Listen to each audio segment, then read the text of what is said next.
Normalmente solimos venir juntos y a partir de ahí, pues, gracias. A partir de ahí, pues, hay muchas referencias, muchos análisis de plano y cosas. Vale la pena sacarle el jugo. Tienes un carnet, tienes una especie de vínculo con el carnet es un vínculo con el espacio, entonces eso se nota, ¿no? Sí, no, y ahora que dice lo de vínculo, yo creo que la oferta cinematográfica actual es muy amplia y el pertenecer a un club que es de tus gustos, el constante retroalimentación, porque está en las redes, hay un diálogo. el newsletter, te dicen, oye, ahora hay el ciclo de cinema americano, el ciclo latinoamericano. Bueno, me lo regaló, es como que es el regalo que esperas, ¿no? Es como, y inmediatamente sabes el valor del regalo, pero te importa poco, porque el valor es el poder, ir al cine.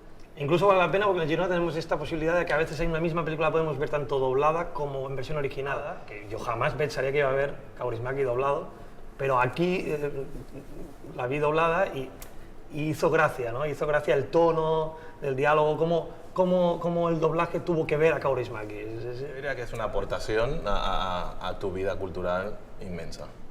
Sí, yo creo que trasciende el multisalas, aunque sea de barrio, y es como para mí sería como el anfitrión del cine, ¿no? Porque te mima mucho, no es, sí, no es ir al cine por ir. No, hay otras salas que te ofrecen otra oferta, pero eso de que te mima, que si el newsletter, que si esto, que si esto que estamos haciendo aquí, es como un aporte en general a ti. Sí.